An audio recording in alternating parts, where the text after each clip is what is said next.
Happy Kaiju Today we're looking at Godzilla King of the Monsters issue 6. And what's going on? A monster enslaved? How'd Godzilla get captured? Let's dig into the comic and find out.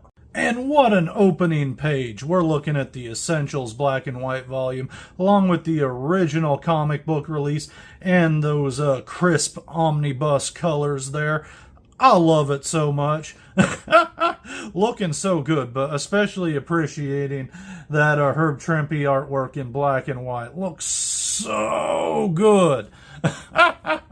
So this issue kicks off with S.H.I.E.L.D. on the trail of Godzilla, and they've tracked him down. All the while, we're also building this really cool new helicarrier called the Behemoth. I love it.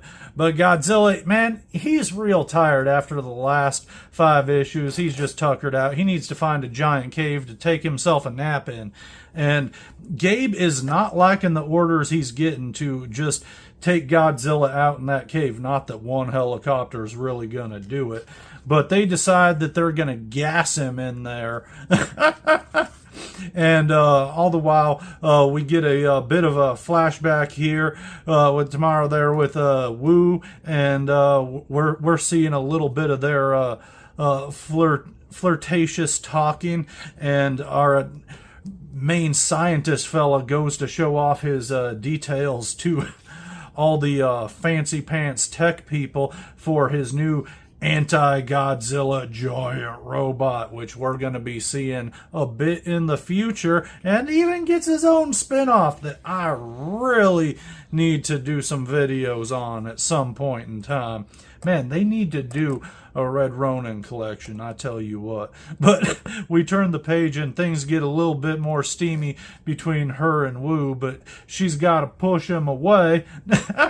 You know, it's just not meant to be. Or is it? Well, shoot, we'll find out. But he decides to drop it for the moment, but he's real sad. Meanwhile, our little grandson Robert is sneaking in the shadows, listening to his grandpop talk about the blueprints and this giant robot that they got to deal with Godzilla. And it's like, who's going to pilot it? Well, probably some random S.H.I.E.L.D. fella, he's saying. I think Rob's got some other plans. Meanwhile, we got Gabe over here dealing with Dugan, who's like feeling real fiery hot. He wants to get Godzilla, but he's like, no, we can't. We can't. So they decide they're going to gas him. They're going to put him to sleep to pacify him. But Godzilla, he charges out of that cave, and he's not happy about any of that trickery that they're trying to pull, and he gives out a big fiery atomic blast. And I love this panel here with him just rage screaming there. So cool. But sadly, a few steps more and he just passes out. I guess they doped him up good enough, because he's looking mighty sleepy. I love this panel with him just straight up crashing. And this is so cool where we see the people just climbing up on top of him. And sure enough, they load him up in this new helicarrier that's specifically designed to go after Godzilla. And it's even got like a Godzilla transport built into it. So Godzilla's being transported away. They're going to take him to a Godzilla prison. And I don't know how well that would go, but I mean... Spoiler alert, he's going to break out. Meanwhile, Rob's scaling himself down to get into this robot because he has other ideas. And he plugs himself in to the machine, which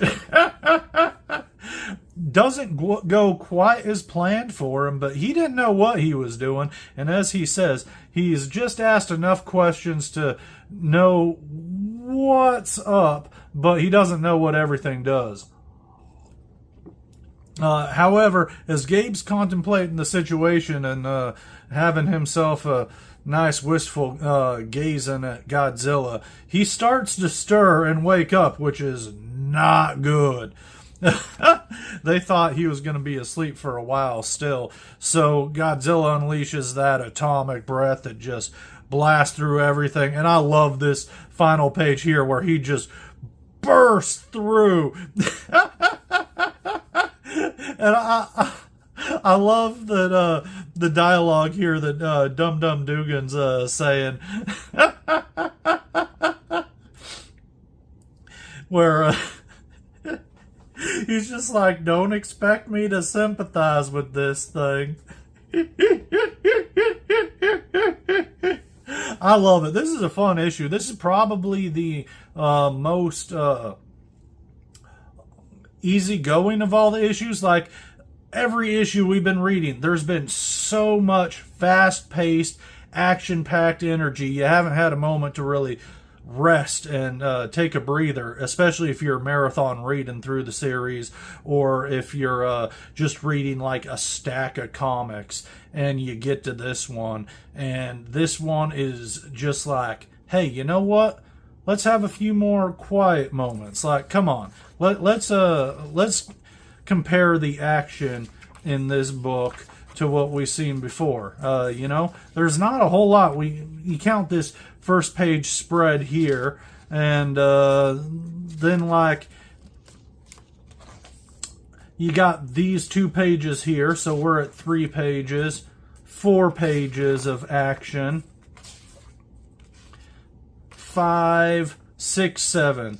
So 7 pages of action. That's the least amount of action we've had in any of these Godzilla issues so far. However, I'm okay with it because it's given us more character moments time. Plus, how can you not love this page right here with the blueprints for that giant Ronin robot? That is sick, I tell you what. But I'm a sucker for those blueprint type pages and little one-shot annual books. And anyone remember those Punisher books where it was just nothing but all his guns, or the Iron Man books where it's just all the schematics for his armors? I just ate those up as a kid.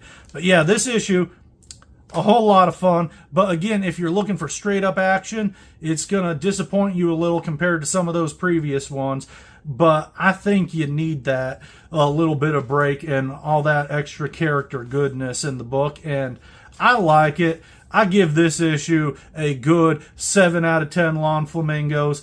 It's not the most fun you're going to have in this whole series, but you're still going to have a blast, and you need those little quiet character moments to really attach yourself to everybody in the book. So, like, I'm all for it. Anyhow, thank you for joining me for another day of Kaiju Live, and I'm hoping to see you tomorrow. We'll catch you around.